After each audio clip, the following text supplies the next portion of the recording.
There's something for every imagination at your local comic shop. Visit ComicShopLocator.com to find a store near you.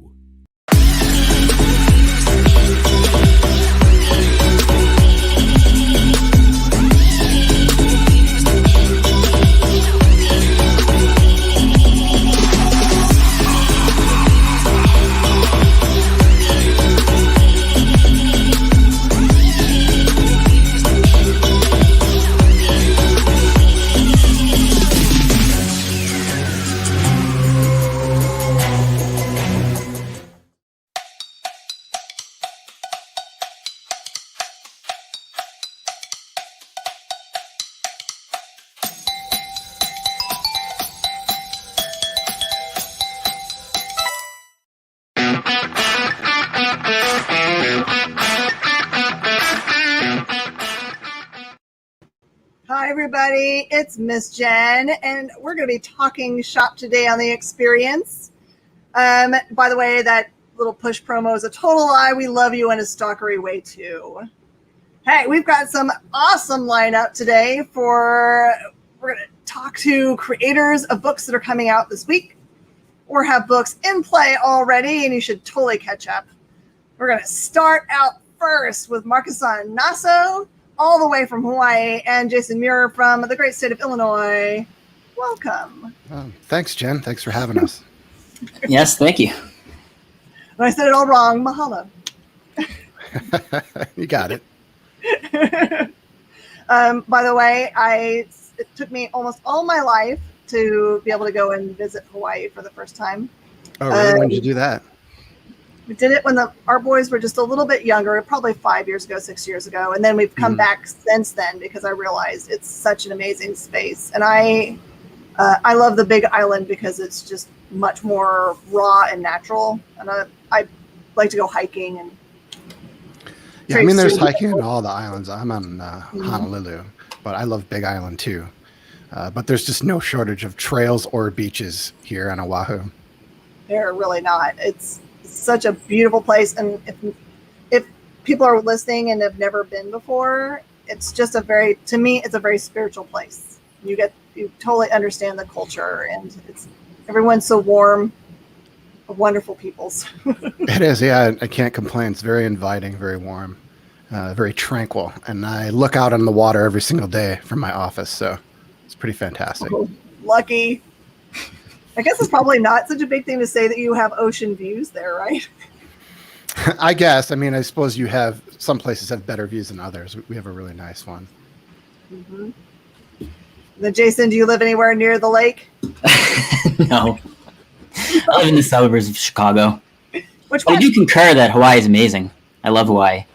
We've been there many times. We've actually been out to visit Markisan before. And yeah. It's an amazing place. Before COVID. Yeah, right under the wire. What's your suburb, Jason? I live in St. Charles, Illinois. Around there. Technically, I live in Elburn, but no one knows where Elburn is. St. Charles is a little bit bigger of a suburb, so in that area, western suburbs. Yeah, we spent 2 years there. My husband went to business school at Northwestern and worked in Skokie. So. Oh, yep. And I love that time there too. This is the thing I've learned. It's like anywhere that you think you know what you're getting into. Like I was sure when I went to Chicago for the first time, I was going to see a bunch of gangsters on the corner with Tommy guns, and then that would be really difficult. But I think it's the same anywhere, right? People have a misconception. People think that we're riding horses to, the saloon here in Texas. And then we all have like guns on our hips and we're going to shoot you for no reason. That is true. Yeah. Texas is definitely stereotyped, but there's some really nice places in Texas. Yeah. It's like Texas is almost like 5 states in one. It's so huge. Mm-hmm. So different. Like Houston's so different than Dallas. Dallas is really the only place that I can think of in Texas that actually has accents. For some reason. Really? Huh. Didn't know that. Like I've lived in Texas all my life almost, and I don't have a single bit of accent that I can hear in my own voice. Yeah, I mean, that happens. My wife is from Kentucky, and she has no accent. Yeah. But most of her family does. I think this is what happens. I think we all learn our first language from Sesame Street. So it's just a wonder we don't talk like Muppets. I mean, that'll be okay with me. You don't think you have an accent, but every once in a while you'll go somewhere. My wife and I traveled to California a few years ago, and they were amused by our Chicago accents, for sure. The only thing I didn't think we had, but the thing that I noticed that was uniquely Chicago was that in Texas, every kind of soda is called a Coke. Yeah. When you go to the restaurant, they say, "What kind of Coke do you want?" I'll take a Pepsi. Yeah, it's just what everything's called. And I had to like change everything when I went to Chicago. Everything's is soda or pop. Yeah. Yeah. I think that's a Southern thing. I think the Coke thing's a Southern thing. Totally. For sure. Okay, so you guys have been working together for a long time. I did not realize that you guys both worked on Voracious together. Yeah. Yep. Same So how did team. you guys meet? What was the first project you guys talked about working on together? Was it Voracious, and that's where you started? Yeah, Voracious was the first one. So I lived in Chicago for 20 years before I moved out here to Hawaii. But when I first moved there, I had to find a comic book shop. And Jason was working at the comic book shop that I decided to make my home. And there was a contest online for writing a story based on the book The Authority, if people remembers that from the early 2000s. Yeah. So I won that contest, and Jason was an artist, and I gave him my script so he could draw it because he was interested in making comics since he was little. So he did that. He did a few pages, and then he went off to art school and didn't see Jason for a really long time after that, probably like 10 years or so after that. And we happened to meet up again because we had a mutual friend, the guy who ran that comic book shop, Bobby. He wanted to do a comic book and tried to enlist me to help him write it in another guy. And we worked on it, but it just wasn't gelling with three different voices. So that project went by the wayside, but Bobby had sent Jason, some of the ideas, and Jason like sketched out some of the characters that we were thinking about doing. And I saw those. And when that project went through, I contacted Jason. I was like, listen, I have some other ideas. You want to grab a beer and maybe talk about them? Maybe we can work on a project together. So that's what we did. We went and had some beers, and I had a few projects. I pitched him, and Voracious was the one that he liked the best. It's the one that I wanted to do the most. For people who don't know, it's about a chef who travels through time, kills dinosaurs, and serves them at a restaurant in the present. And I also had all those drawings that Jason did of The Authority because he had given them to me like 10 years ago, and I gave them back to Jason. So he had forgotten all about those. Yeah, I didn't recognize them at all. I looked at them and I'm like, I think I do these. But yeah, we were really fortunate because Voracious was the first book we worked on together, and it was the first published thing we ever had. So we didn't have a long gestation period as a partnership, Yeah. Well, I'll take that back a little bit because we published Voracious as an ash can called Cretaceous ourselves to use to pitch, but it actually wasn't the first thing that got published. We did an anthology story. Oh yeah, for this Irish anthology. Remember that, Jason? Yeah, a horror story. It was a horror story. It's 8 pages, and that's how we got Andre on board because we were looking for a colorist, and we're like, well, let's give him this project that we're doing. We'll see how we work with him and what he does on colors. So that actually is the first thing that we ever published, is the anthology story, and it was Lightning Strikes, something like that. I think was the name of the anthology. Yeah. Oh wow! So for the viewers out there that want to try to go hunt down the most rare things ever, Cretaceous and Lightning Strikes. Yeah. You know that now people are going to show up at your whatever booth you're doing next at Convention X. If you're going to conventions now, they're going to show up with one of those and be like, "Ha I'd be really impressed if somebody had that horror anthology. Yeah, because I only have one copy of it. Yeah. I keep trying to get more copies from the publisher, and they never send them to me. I was like, I'll just pay for them. I just want some copies, but I only have one. The Cretaceous ash can, actually, people have been asking me about that lately. I've given a couple away recently because I only have a few left. We only made 100, but most of them we gave out to our friends and family, and then we used some to send to publishers. And we sold a bunch at C2E2, the convention in Chicago, years ago. But we still have a few left. They're pretty cool. I figured out recently that if I buy collections, like back room collections of a certain age, that I'll find things like that. Like I came across a couple hundred copies of Clayton Crane's first work. Oh yeah. Yeah, it's like a weird, it feels very much like something that I made back in the 90s when I was making comics out of my own comic book store. Right. Like we made it at Kinko's, you know? Yeah. Those kind of versions. Wow. So I think we all started somewhere, right? From doing, you have to kind of make something on your own first to be taken seriously almost. Yeah. Rare exception.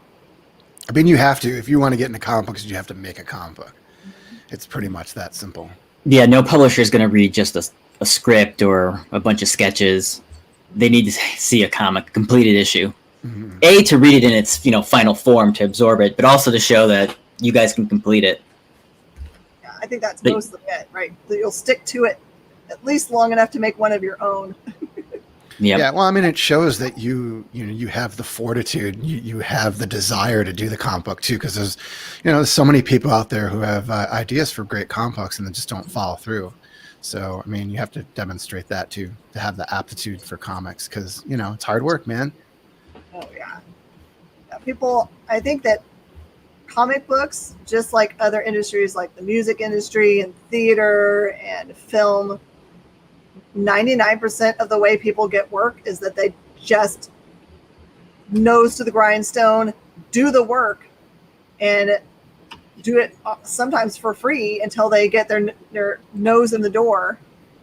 And then that creates the opportunities to actually do it professionally.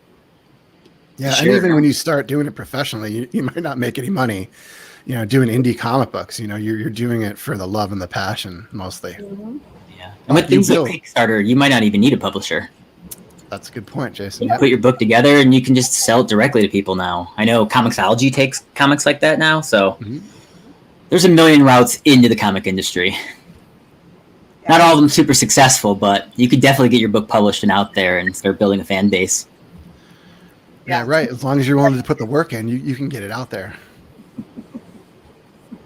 Yes, you just have to find, unless you're like super talented and can write, draw, color, letter, edit your own stuff, you got to have a team. So, right. Like you guys have got a perfect team put together. Do you guys have I know that right now you're doing By the Horns. Do you have a future project planned together?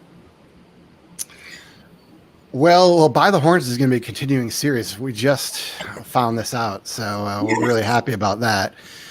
Scout loves the book. We love Scout, and they want us to keep going on it. So it was originally 6 issues, and then I added another issue because I had a dream, and I wrote this one issue in my dream, and I had to do it, and Jason agreed.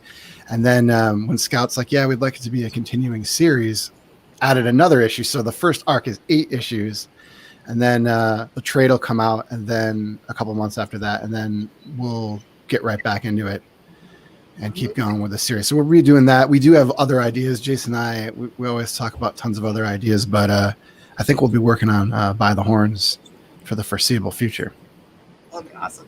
I'm totally going to get down and talk about that. But I love when I kind of like look up background information and find some really cool things about people. Like Markisan, tell me about the Metalheads podcast. That just intrigues me. Are you a musician by trade? No, I'm not a musician. I don't have a lot of musical ability. Some people say I could sing, but I don't really. Is that person you? That's my mom, actually. So I actually was on NPR. I did a song to my cat because I always sing songs to my cat, and they have an intro for NPR politics, and I got on the cat singing. So if anybody wants to hear it, you can.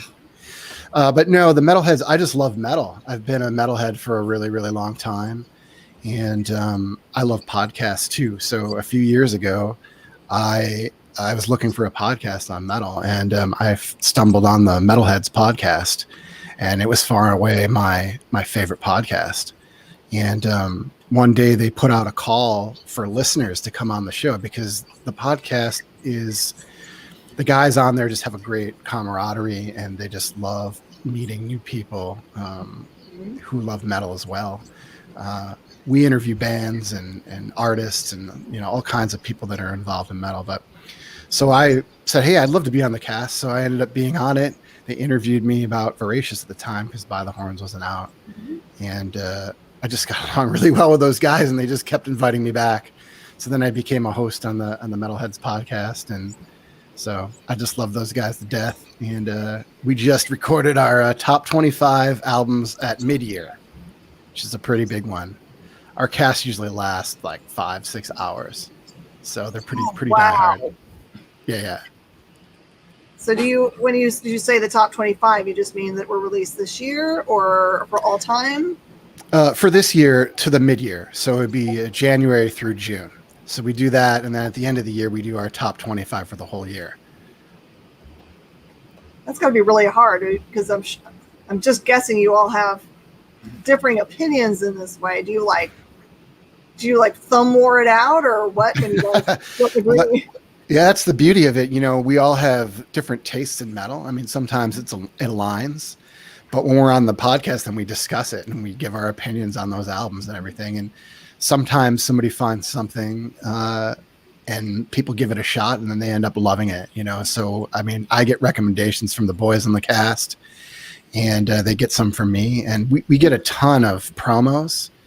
So labels and bands, they send us lots of promos. I think we listen to more metal than any other entity out there, maybe Decibel Magazine, who we love as well, but it's really fun. We spend a lot of time on it. It's like a second job.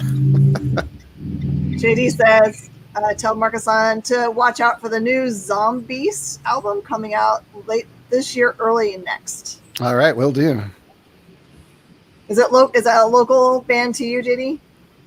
It's always good to know. All right, and Jason, I wanted to know about the Doctor Strange Punisher Magic Bullets run.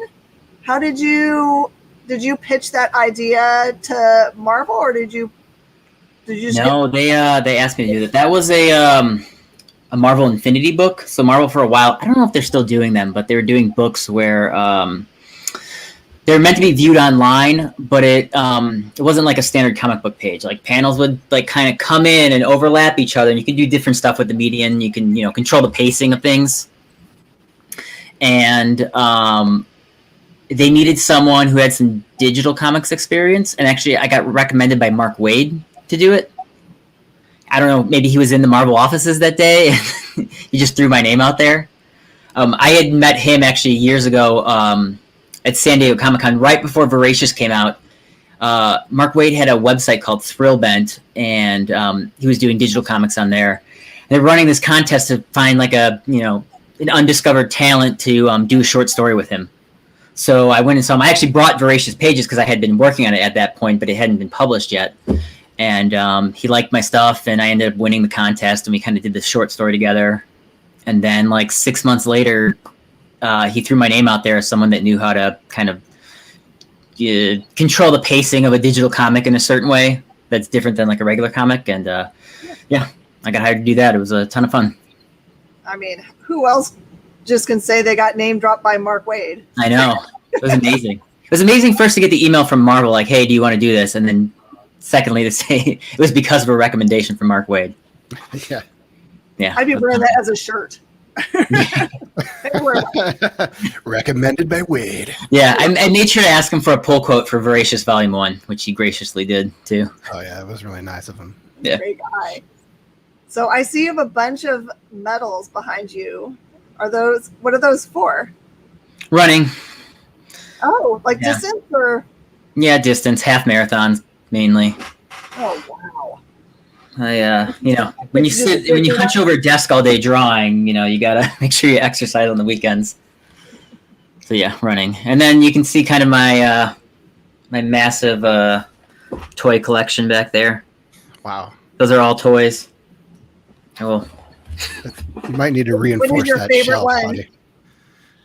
What's my favorite toy? Your favorite line. I'm a big Marvel Legends guy.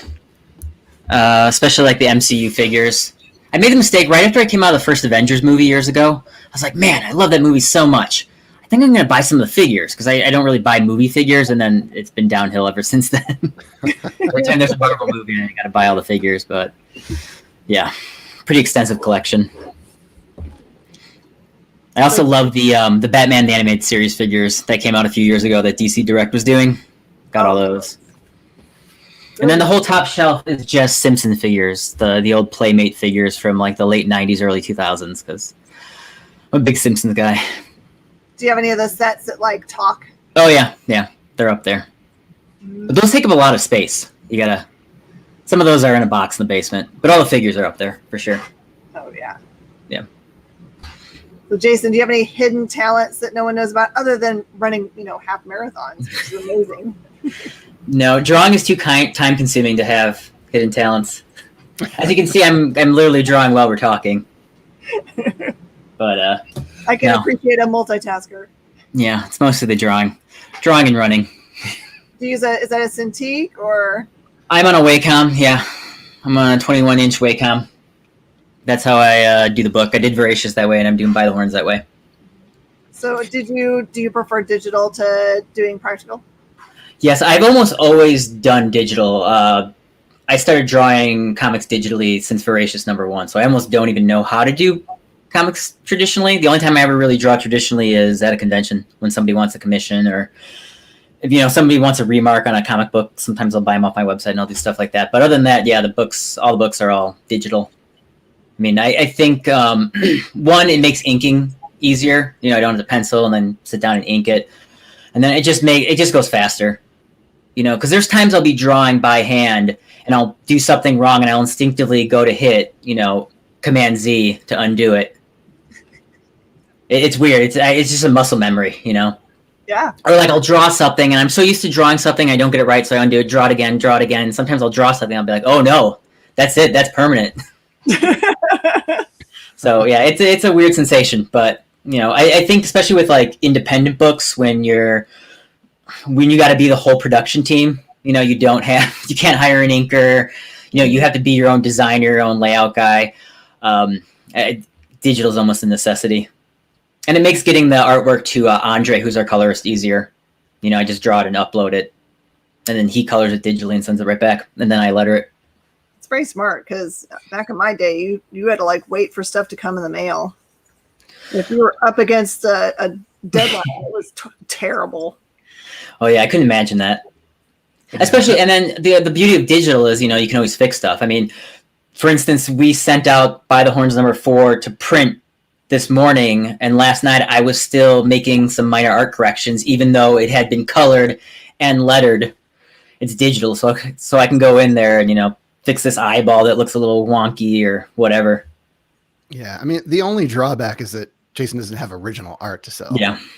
Because a lot of artists make a lot of money on that. But you've done like a digital one print before. Yeah, some digital artists will do, a one-of-one print, high-end.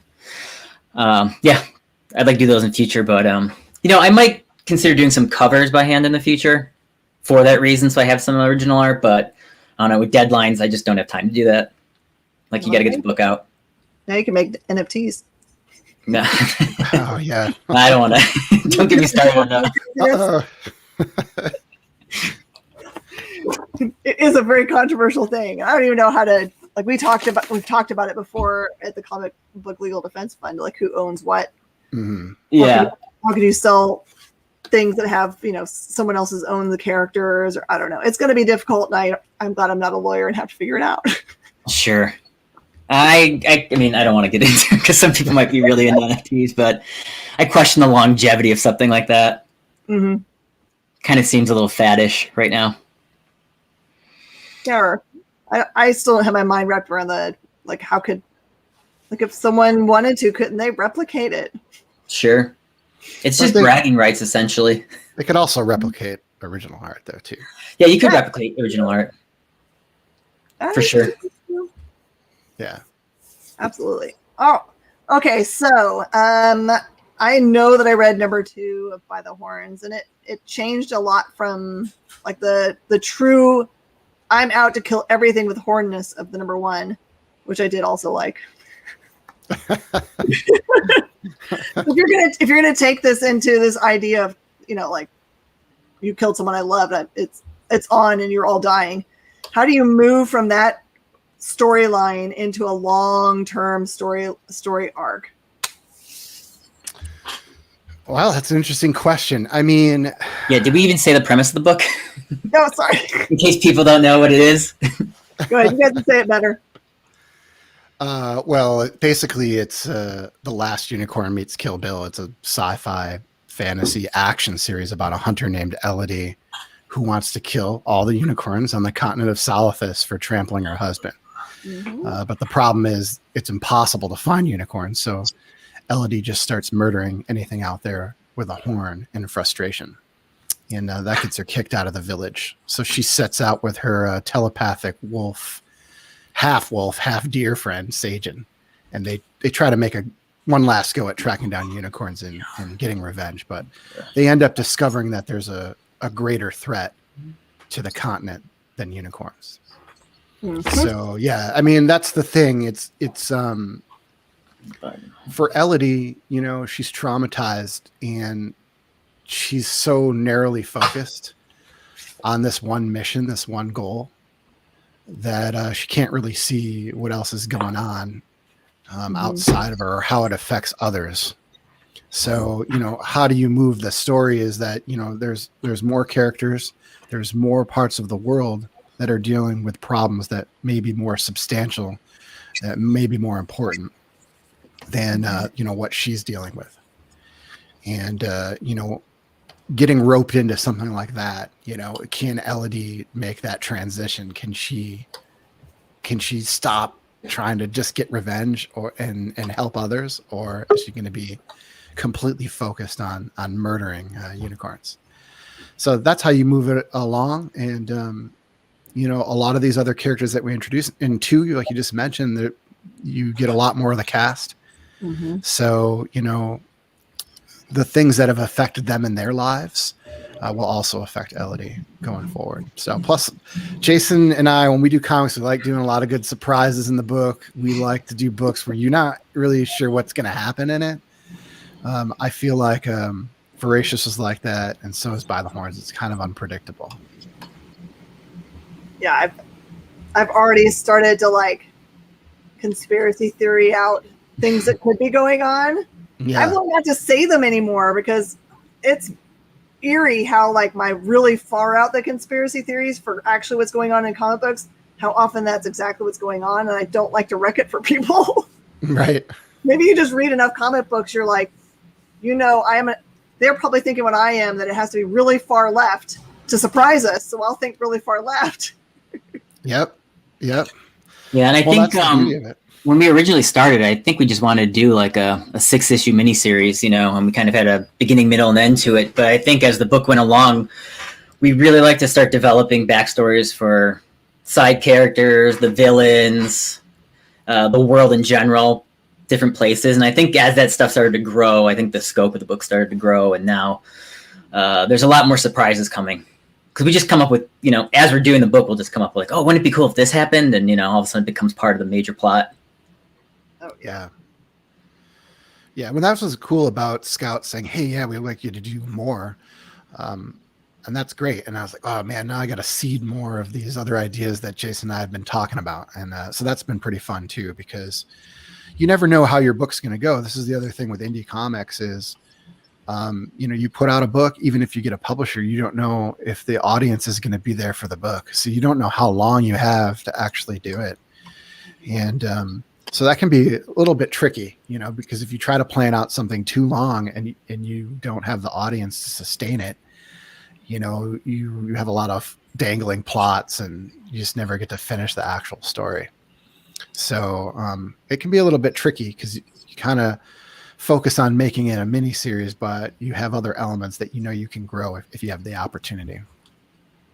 Yeah, you got to walk that fine line of being able to pull the parachute if your book's not going to make it very far. You have an ending, but then also expand it if you need to. It's a fine line. It's tricky for independent people that want to do a longer term story.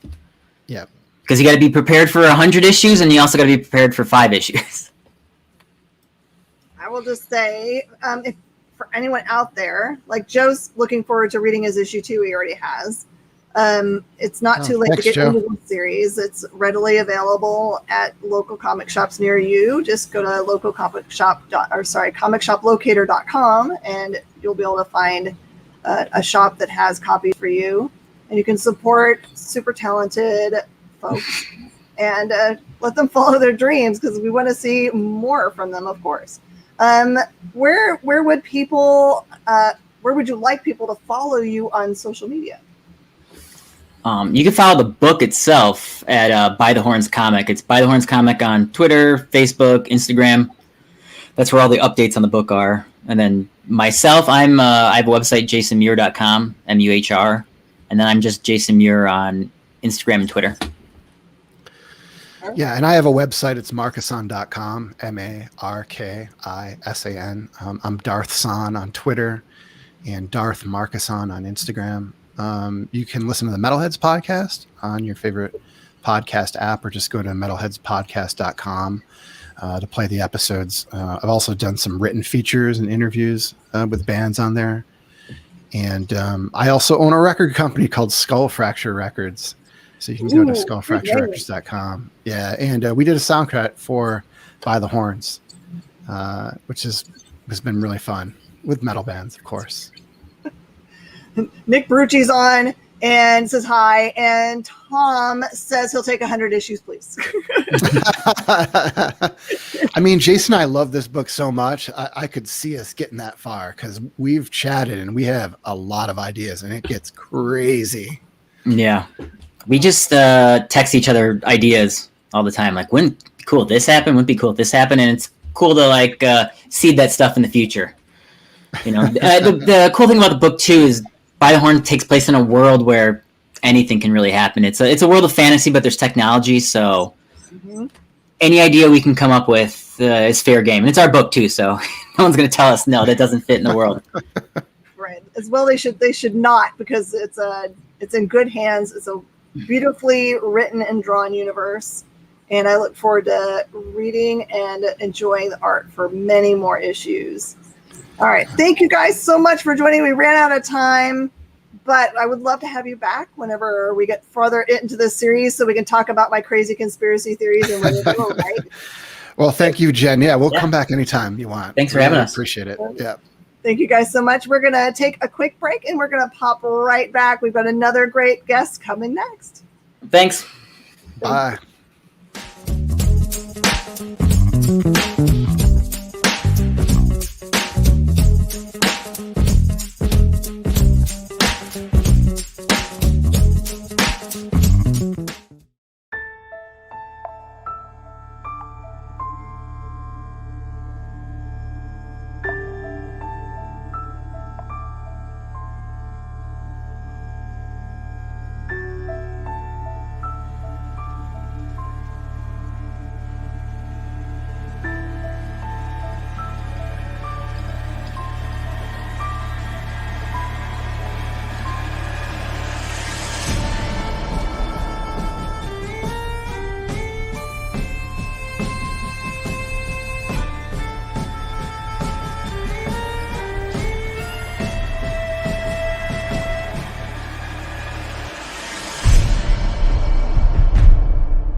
To be continued.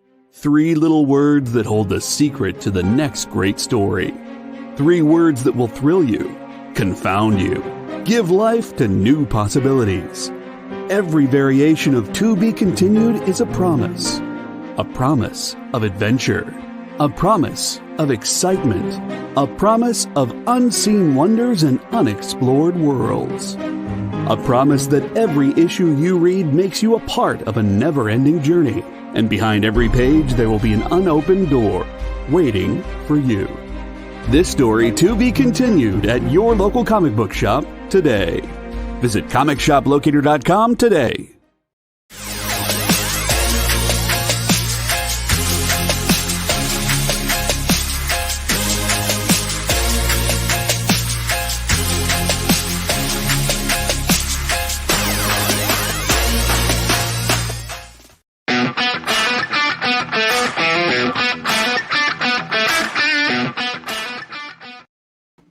Hi, everybody. Welcome back. I'm Miss Jen, and you're watching Talking Shop on the Experience.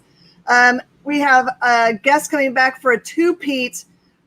Recently released a totally sold-out book, Freaks Know, and is going to be starting this week on Wednesday, having a book come out that is releasing to the public, completely sold out already. It's crazy. Welcome, Kevin Parent Roditelli, all the way from Quebec. Yo, how you doing, Jen? Doing good. Doing good as well. Well, I can just do good with what you just said. I'll be your hype girl. Oh man, I look like I'm doing a statement right now. I was just wearing that for the joke, but I was not expecting to do a podcast. I'm like, I'm not really Team Joe. I don't know. I just found that funny. I got a picture with him like that. What's your other choice to be Team Baskin? No, she didn't kill her husband. I'm pretty sure. Come on. It's clear. It's kind of funny. That whole advent of that, because they've got that going on. They've got 2 movies in development about it. Right, with Nicolas Cage. I mean, Nick Cage is kind of perfect for that, because if he goes full Nick Cage, he can totally reach almost the level of Joe Exotic. I think so. It's gonna be awesome. So you want to know the only reason that I have any copies of your book left, Kevin? Go ahead. They lost my boxes and sent them to someone's house in a town near us. And that super sweet person, instead of like throwing them away or selling them for, thousands of dollars on the internet, found out who we were and called us and arranged for us to come pick up the box. So there are amazing people left in the world that do the right thing. And I say thank you to the manager of Camp Bow Wow locally here in Spring. Well, thanks to them. Thanks to them. So did I got it right? This was a complete sellout? Yeah, they are. So I'm glad you got them, because it wasn't possible to reorder. Yeah, so now I get to finally read it. I've been gone and haven't had a chance to, so I'm going to finally get to sit down and read it. I read the first series, obviously, but I can't wait to read this. So are they going to go to a second print, do you think? Are they second print kind of people? No, we won't. Just like we sold out and we continue to run. Yeah. That's okay. Then it makes it even rarer. People are like on top of it for the next time, anything that you put out. Now they're just going to put down anything that Kevin writes. I need it in my pull box, because clearly it's going to sell out before I can even come and buy it off the rack. We're just going to train it. There you go. That's the plan. I'm here to be the next Todd McFarlane, I guess. Oh, gonna be then. You wait a minute. If you're gonna be Todd McFarlane, I cannot be your hype man, because he's his own hype man. That's true. So I quit. Bye. Who's gonna work on it? You can do it. I will. For sure. I will. I will. I'm coming with my toys really soon. Okay, something we didn't get to talk about last time, and I did want to talk about this time, was that you get to be something crazy called an editor of licensing division at Behemoth. What does that even mean? I'm editing books I cannot talk about. So that's kind of the easiest way to describe, but at the same time, it sucks to just say that, because we're working on so many cool licenses right now. Some AAA video games, big movies that you have all seen, and it's freaking awesome. But it's all in 2022, so in 2023. So it's not announced yet, but I can wait. It's amazing. It's amazing licenses, and I can wait for people to read them. So what is Behemoth doing that allowed them to kind of like just start big? Like I don't ever remember them being a little company. Like I remember them coming out and having sought after books from the get-go. What do you think is what they're doing right about that? Oh, I think we don't really know ourselves. Just like we are passionate about all our titles. I think we are putting out quality, and it's people are connecting with, and we've been pretty lucky at some point. But we are working hard. All the team, we're working super hard. But I don't know what is the secret recipe that we and all the team at BBN are doing. Just like it's working, so yeah, it's awesome. But I don't know why exactly, but I think we got a cool brand, and books are connecting with people, and we are super happy. I mean, any publishing company will dream to be at that level in less of a year, because we started right in the pandemic. If I'm not wrong, the first one of BMN was March 2020. So yeah, I was thankful to have the books, honestly, because there were comic book stores like me that, even though we were operating in a very low level, our customers really were hungry for anything to escape with, right? They're like, give me something that makes me not think about what's going on. So comic books are that, because we certainly couldn't do movies. They took that away from us. So and right, and I think that a lot of people started the hobby of comic book while being in the pandemic. Like, I had a lot of friends that had no interest, and it would have been impossible to say to them, hey, read the comics. And now they started to read comics, because at some point, like you said, like, movies were gone, and halfway through the pandemic, like, you did watch everything on Netflix that you were interested in. So what's left? Reading books again. So a lot of people did start, and at the same time, a lot of people started the hobby of selling comics as well. Like, the collector market and resale is just crazy right now. So a lot of people, even if they're not readers, they get into comics, and I think it's a win for all the industry right now. So that's super cool. We're living a cool boom in the industry, and especially for indie comic books, because I think that now that a lot of superhero movies has been done, people thinks, and it's true, indie comics are the next big thing that Hollywood will be looking at, you know. Yeah, I feel like they already have really started to think about it, because they're already a very visual medium, and you can already see whether they have a fan base. It's kind of weird, because sometimes they don't even wait that long. Sometimes they pick up a property before even the book has come out, which is interesting. They must just have a gut feeling about it. Yeah, because it's a bidding war right now, you know, between studios and stuff like that, and they can just put an option, and an option doesn't mean that the movie would happen. It's just like, oh, we secure the right, you know. So it's kind of a weird war that they are doing. But a lot of comics right now has option, but probably like 10% of them will actually get a movie, and that's part of the fantastic game of rights. Oh yeah. All right, so MFKZ was already the Netflix movie first. Yeah. So there they are. So the 110 cover, we got the 1.5 cover right here. The Vince, like that, the cool painting that we had for a cover. This one, a cover C, is super cool. Cover B is the one that is super hot right now, and we understand why. And the main cover, which was the poster for the Netflix movie.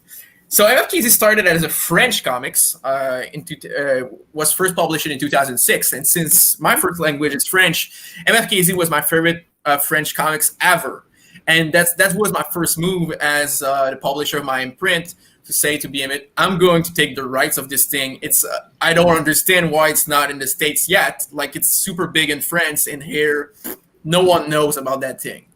So not a lot of people was believing in my move, and I was like, I was just looking like the French guys that was just a fanboy of the thing. and at some point, I did the deal, and it looks like it did work out. So we are super happy that it connect with the American readers, and Wednesday we're gonna do it for real. But the orders were crazy. You know, we did rate 40,000 copies for the number one, which is super insane for an indie company. I can't wrap my mind around the fact that was the print run size, and it's already gone. That's nuts. Right. Pretty crazy, and same thing, we should not go for a second print.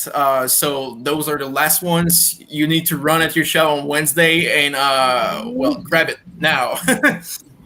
I think after I talked to you last time, I think I went and upped my order. For sure, yeah. Do it enough. That's a good move. Like MFKZ gonna be crazy, and we already see it on social media right now. We're making the build up, and everyone is like MFKZ, MFKZ. So it's so special because for us it's the first time. Well, it's our second release with the imprint, so like it's not always the first time that we feel that level of hype for a book, and it's just special and weird at the same time because you feel. It's like being an influencer for a day, you know, with all the DMs and all the posts and reposts and stuff like that. So it's crazy to see the community being in love with the book, and a lot of people can wait for it, and it's super awesome for us. So what is the show about? Because I haven't gotten a chance to go and watch it. So we follow a guy, Angelino, that guy, and his best friend Vince, which is like a little ghost raider type of guy. Well, that dude, and they are best friend living in the dystopian LA, and it's something with a big world building. You know, there is some luchadors that are superheroes, weird government type of agency that are running after our guys. We don't know why. There is gangsters.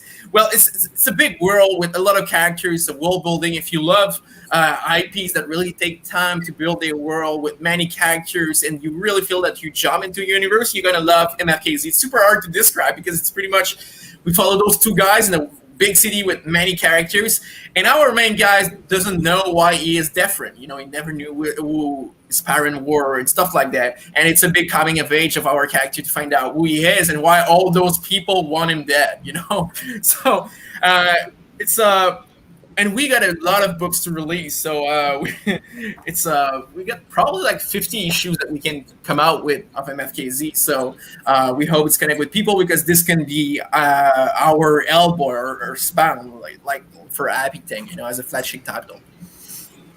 So so does it come out on Netflix? Is it a movie or is it a series? Yeah, a movie.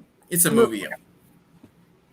Well, I'm gonna have to go hunt it down and watch it so I can enjoy it, but I'm going to definitely be reading the book first because I'll do my review reading tomorrow. So awesome. And you will see the movie. It's one of the gorgeous animation I have seen of my life. It was done by a studio that did Batman at Gotham Knight. They did Animatrix. They did some crazy Japanese animation. And the movie is just insane. They mix a couple of art style into it, and it's just beautiful. Go watch it. Everyone is on Netflix, and everyone has Netflix, so go for it. Maybe not everyone has Netflix, but well, you can share your icon with many friends. That's true. No one does that.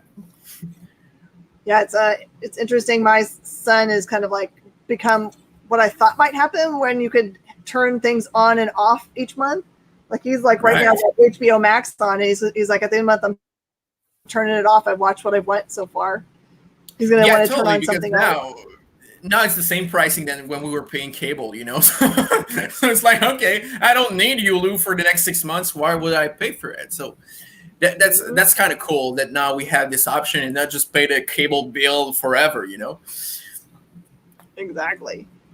So have you had any feedback from anyone about the Freak Snow popularity? Have you been contacted by other artists or publishers about how much they liked it?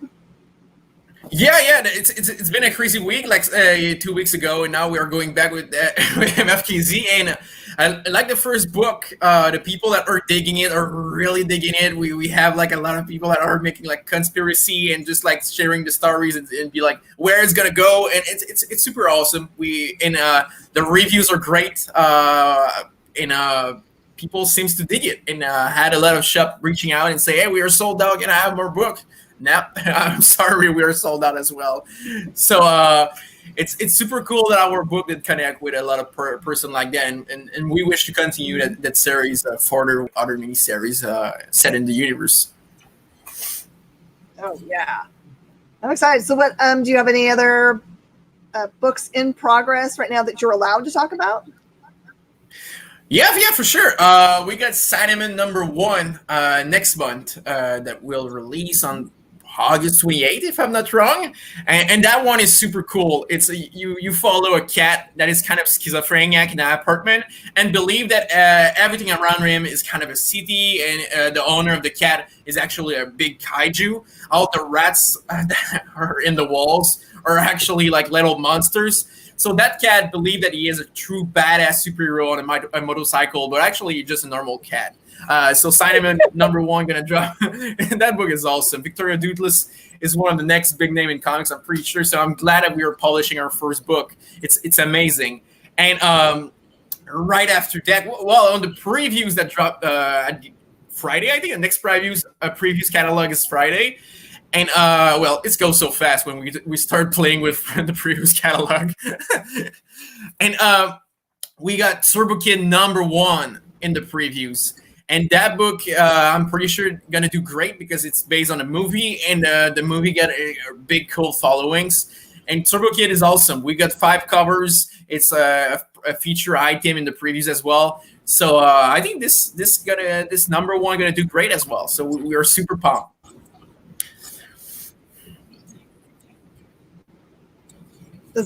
Are they all under the Happy Tank banner?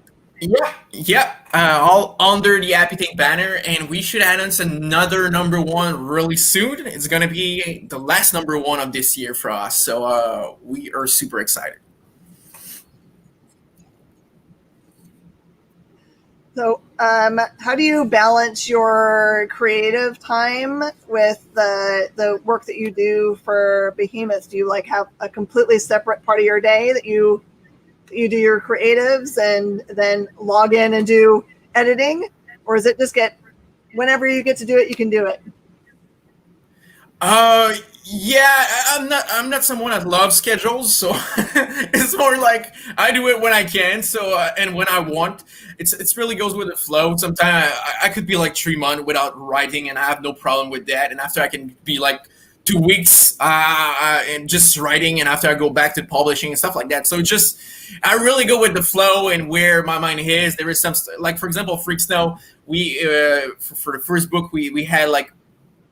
It was written over a year or something. I just go back and after just because I needed to live some experience to finish the stories. I'm someone that write like a method actor in some way, that I need to live some stuff to find kind of what the story is. And I love to just be creative like that and not push a story to come out, because I'm super busy. I mean, I have a publishing company and I have a marketing company on the side, plus I write books. So I feel if I will be like, oh, I need to write now on the computer, I will just go crazy, and I think the quality of my book will be like that. And people seem to dig it, so I will continue to write like that and just be crazy and wear some Joe Exotic t-shirts. Are you the kind of person that is a nighttime worker? Do you like wake up in the middle of the night and just get it done? Are you a good sleeper? Are you a good sleeper? I'm the type of dude. It's depends on the day. Sometimes I can sleep like at 8 p.m. and the other day I'm gonna sleep at 3 or at 4. I'm super weird with my sleep time, when I work and when I don't work. I always work. I never take like kind of free time because I love what I'm doing. It's my passion. So for me, I'm always in the hobby, you know. And it's same thing for you at the shop, you know. When we dedicate our life to comics at some point, just because you love it, I don't think that anyone will stay in comics if they don't love it, because they will probably go crazy. It takes a lot of work. Oh, yeah, and passion. You really need to be passionate, because there is so many product coming out, and there is, it's a really, really cultural community. So if you're not aware of everything happening, you will be out of the game in a week. So it's important to be connected and always like into it and part of the community. It's really, really a medium that you need to be part of the game. You cannot just like, oh, okay, I'm doing my thing on my side. No, we are all together in this crazy thing, you know? Absolutely. All right. So Val, who's super sweet and one of our local coworker fans, love her to death.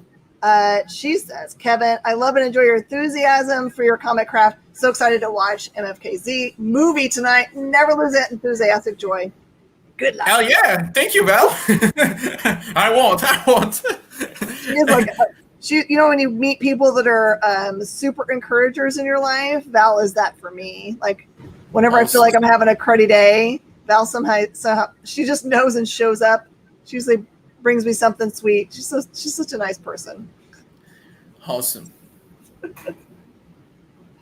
So have you decided or planned on any going to any conventions this year? Or are you gonna stay home? Yeah, I'm going to New York Comic Con. I think it's October. After I'm doing C2E2 in Chicago and Emerald Comic Con in Seattle. So that's the three I will do this year for now. But it's all at the end of the year, and I got my vaccine, so I can travel. And I think after that, all the convention are going to be in Mars when it's restart, like every year. So yeah,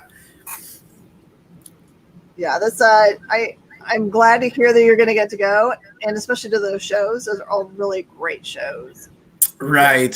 So that's why I did choose those ones, since I travel, since I have like all my travel expense and stuff like that. I cannot like afford to go to small shows, especially with the COVID. Like, since probably like the attending won't be the same. I don't want to take the risk. I'm just going all in on the big ones and crossing fingers, But I'm sure we all gonna have a blast, and I can't wait. I just did two signing at a comic book shop last week, and it was insane. Like, my smile was there, like, hey, there is human on that planet, So that was epic to just chat with people, talk comics. That it was missing in my life. It's not the same to talk like on Skype like that or StreamYard. Right now we're not in 2001, Kevin. It's really not the same to have someone in front of you and talk about your book and other books. So I can't wait. It's so freaking awesome. Oh yeah. All right, so we've run out of time like we always do. We could talk forever, I'm sure. Tell everybody where they should follow you. So if they wanted to have up-to-date information about what you're up to. For sure. Joe Exotic Official on Instagram. That's my account. No, okay. Kevin Roditelli on Facebook, Instagram, Twitter, and Happy Tank. Happy Tank, like the tank. But with a smile. And it's on Twitter, Instagram, and Facebook as well. Our website is happytank.co. It's always a joy to talk to you, Kevin. I'm sure that I'll want to have you back when Cinnamon drops, because we want to talk about Cinnamon, of course. Always a pleasure. Who doesn't like cats? Come on. You picked the right thing. Of course. Everyone loves cats. Cats and comics. What do you want more? Thank you, Jen. Thank you so much, Kevin. This is the end of our interviews for today. Do go to your local comic shop. Not tomorrow, because that's Tuesday. That won't work. Wednesday, and pick up those comic books. You should be first one in the door, so you can make sure to get an MFKZ #1, and don't be missing out on them. Got to have it. And don't go anywhere, because we've got programming coming up next, including my crazy show, Mishmash. See you guys in a couple minutes. Thanks, Kevin.